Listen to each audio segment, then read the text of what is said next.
ఇప్పుడే జీ5 app download చేయండి. చూడండి మీ ఫేవరెట్ టీవీ షోస్ ఎప్పుడైనా ఎక్కడైనా. డాక్టర్ గారు, మరి సాధారణంగా ఉప్పు కారం నూనె వేసిన కాలీఫ్లవర్ పికిల్ అయితే మాత్రం అద్భుతంగా ఉంటుంది రుచిలో. మరి అవి ఏమి వేయకుండా ఆరోగ్యాన్ని అందించే కాలీఫ్లవర్ పికిల్ తయారు చేసుకునే విధానం ఏంటో చూపిస్తారా? అలాగేనమ్మా.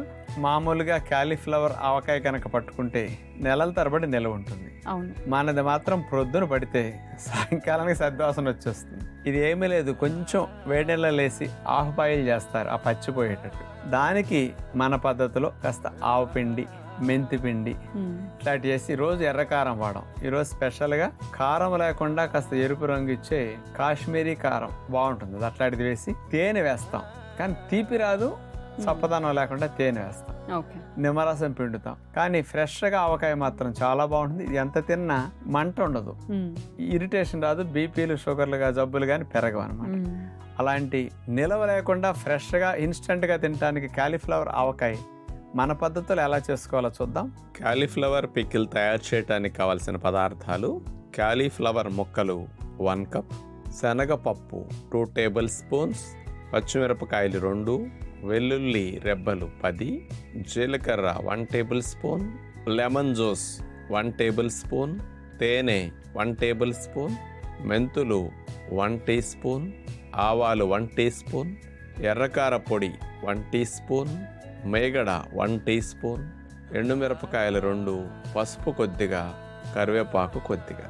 కాలీఫ్లవర్ని మనం అట్లా గుత్తులుగా కట్ చేసుకుని వాటిని ఆవిరిలో హాఫ్ బాయిల్ చేయవలసి ఉంటుంది. మెత్తగా ఉడకకూడదు, బాగా గుర్తుపెట్టుకోవాలి. పచ్చి వాసన పోయేటట్టు మాత్రం ఆవిరిలో ఒక 7 to 10 మినిట్స్ లోపే ఆ పచ్చి వాసన పోయేటట్టు స్టీమ్లో ఉడికించాలి. అట్లాగే 2 పచ్చిమిరపకాయలను కూడా అట్లా చీల్చేసి ఆవిరిలో ఉడికించడానికి పెట్టేసాం. మూత పెట్టి 10 నిమిషాలు ఆవిరిలో పచ్చి వాసన పోయిన తర్వాత వాటిని తీసి పక్కన పెట్టుకుంటాం. వేరే నాన్ స్టిక్ పాత్ర తీసుకుని చిన్నది, అందులో మెంతులు, జీలకర్ర, ఆవాలు, ఎండుమిరపకాయలు, కరివేపాకు వీటన్నిటిని దోరగా వేపించి మిక్సీ వేసుకుని పొడి చేసి ఉంచుకుంటాం. ఇక మెంతులు, ఆవాలే మెయిన్ టేస్ట్ అనమాట పికిల్కి, తెలుసు కదా. పికిల్కి తాలింపు పెట్టడానికి కోసం మేగడ వేసి అందులో పచ్చిశనగపప్పు, వెల్లుల్లి రెబ్బలు మెయిన్గా ఇక్కడ స్పెషల్ టేస్ట్ని ఇస్తాయి. 2 మేగడలో వేగనిచ్చి అలాగే ఆవిరిలో ఉడికిన పచ్చిమిరపకాయలు, కాలీఫ్లవర్ ముక్కల్ని నీటి శాతం తగ్గే వరకు జాగ్రత్తగా కదుపుకుంటూ ఫ్రై చేస్తాం. కాస్త నీటి శాతం తగ్గి పొడిగా ఉన్నప్పుడు దానిపైన మనం తయారు చేసుకున్న పికిల్ మసాలాని పైన చల్లేస్తాం. ఎర్ర కారము, ఎందుకంటే పికిల్ అనేసరికి కలర్ఫుల్గా ఉండాలి కాబట్టి కారము, పసుపు కూడా కొద్దిగా వేసాం. ఒక 2-3 మినిట్స్ అట్లా ముక్కలకి ఈ కారం, పసుపు, మసాలా పట్టేటట్టు అట్లా ఉంచి పైన నిమ్మరసము, తేనె, ఉప్పు లేని చప్పదనం పోగొట్టడానికి మెయిన్ టెక్నిక్ ఇదే. పైన అట్లా డ్రెస్సింగ్ చేసేసరికి కొద్దిగా తీపి రాదు, కానీ చప్పదనం పోతుంది. మామూలుగా ఎర్రకారం ఎక్కువ వేసి నూనె వేసి పెట్టిన ఆవకాయ అయితే మనం కొద్దిగా తినగలుగుతాం. దీన్ని రోటి పచ్చడి ఎలా తీసుకుంటామో అంత ఎక్కువగా తినొచ్చు అనమాట. మంచి రుచికరమైన భోజనం ఆస్వాదించడానికి బాగుంటుంది. డాక్టర్ గారు, మరి అంత ఎక్కువసేపు నుంచున్నప్పుడు కాళ్ళు బాగా నొప్పులు పుడుతూ ఉంటాయి కదా, మరి అలాంటి నొప్పుల నుంచి ఉపశమనం పొందాలంటే కనుక ఎలాంటి వ్యాయామాలు తోడ్పడతాయో చేద్దామా? అలాగేనమ్మా. కాళ్ళకి వ్యాయామం జరగక ఎక్కువసేపు నుంచున్నప్పుడు కూడా దాన్ని తట్టుకోలేని స్థితిలో పెయిన్స్ రావడం సహజంగా జరుగుతాయి. అందుకని మనకి పిక్కలకి బలాన్ని, తొడలకి బలాన్ని కనుక పెంచితే నుంచుని ఎక్కువ గంటలు పనిచేసిన షాపుల్లో అదే విధంగా నుంచుని సేల్ చేసే వాళ్ళకి కూడా నొప్పులు భలే తగ్గుతాయి. దీనికి మనకు చిన్నప్పుడు స్కూల్ డేస్లో గోడ కుర్చీ పంతులు గారు వేయించేవారు కదా, అలాంటి టెక్నిక్స్ అద్భుతంగా ఉపయోగపడతాయి. అందుకని ఒంటి కాళ్ళ మీద గోడ కుర్చీ, 2 కాళ్ళ మీద గోడ కుర్చీ, గోడ కానుకొని కాళ్ళను మడిచి కాళ్ళకు బలాన్ని పెంచే వ్యాయామాలు ఎలా చేయాలో చూడండి. ఇప్పుడు ఎక్కువ సమయం నిలబడి పనిచేసే వారికి కాళ్ళు నొప్పులు లేకుండా ఉండటానికి వ్యాయామాల్లో గోడకు ముందుగా మనం నుంచుని నడుమని గోడకు ఆనిచ్చేసేసి మోకాళ్ళ మీద మనం వంగి గోడ కుర్చీలాగా వేసేసి చేతులను ముందుకు అట్లా చాపేసి ఆపుతాం.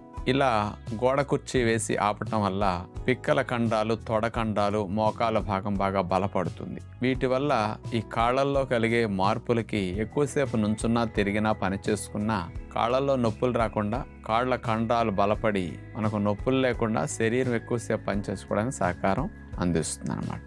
ఇక రెండో వ్యాయామం, ఎడమ కాలుని కుడి తొడ పైన వేసేసి, పద్మాసనం వేసేటప్పుడు ఎట్లా వేస్తాం అట్లా వేసేసి ఈసారి మరలా నడుముని గోడ కానిచ్చేసేసి గోడ కుర్చీ వేసి ఇలాగే ఒక కాలు మీద గోడ కుర్చీ వేసి అట్లాగే కదలకుండా ఉంటాం. ఇది కొద్దిగా కష్టంగా అనిపిస్తుంది, చూడటానికి తేలిగ్గా ఉంటుంది కానీ వేసినప్పుడు చాలా నొప్పిగా అనిపిస్తుంది అనమాట.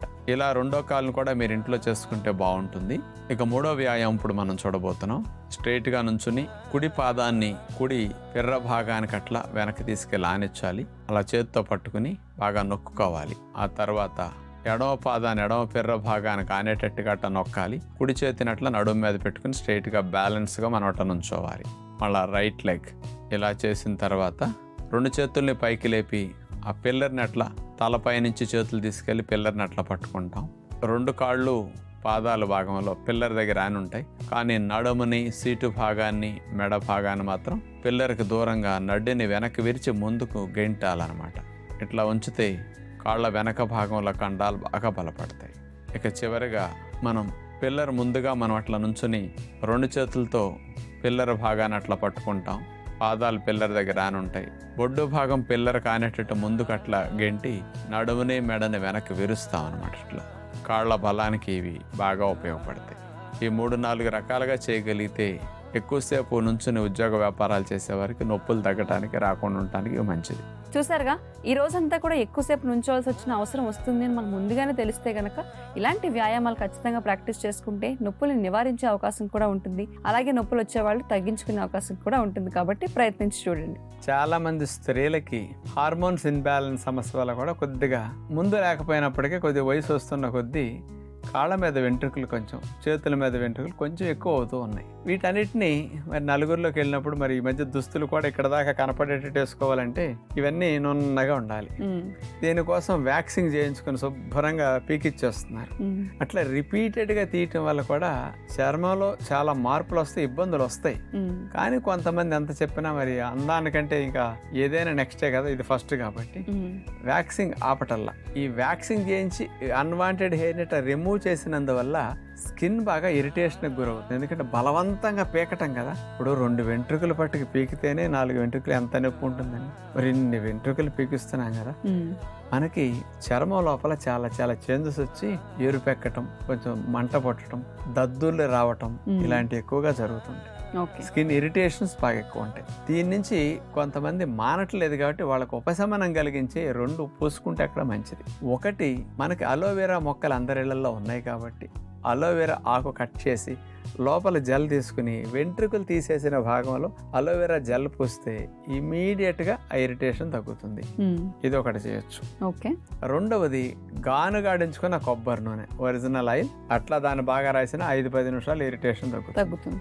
ఇంకెవరికైనా కాస్త మంట పొడుతూ అక్కడ ఏదైనా ఇబ్బందికరంగా ఉందంటే కొబ్బరి నూనెలో దురదగాని మంటగాని ఉంటే కొబ్బరి నూనెలో అన్ని పెప్పర్మెంట్ ఆయిల్ చొక్కలు వేసేసి దాన్ని అట్లా పూసుకున్నా బాగా దురద తగ్గిపోతుంది అనమాట. దద్దులు కూడా త్వరగా తగ్గుతాయి. కొబ్బరి నూనెలో పెప్పర్మెంట్ ఆయిల్ చొక్కలు వేసుకుని కలుపుకు రాసుకుంటే, ఇలాంటివి కనుక వ్యాక్సింగ్ అయిన తర్వాత మీరు ఉపయోగిస్తే ఆ స్కిన్ సమస్య రాకుండా ఉంటుంది. మరి ఇవన్నీ కుదరకపోతే కొంచెం కొబ్బరి నూనె, నిమ్మరసం ఈ 2 కలిపైన అప్లై చేసుకోవచ్చు వ్యాక్సింగ్ తర్వాత. అప్పుడు దురద, ఇరిటేషన్, దద్దురు లాంటివి ఉండకుండా తగ్గుతాయి అనమాట. జీ5 యాప్ డౌన్లోడ్ చేసి అన్ని ఎపిసోడ్స్ పూర్తి ఉచితంగా చూడండి.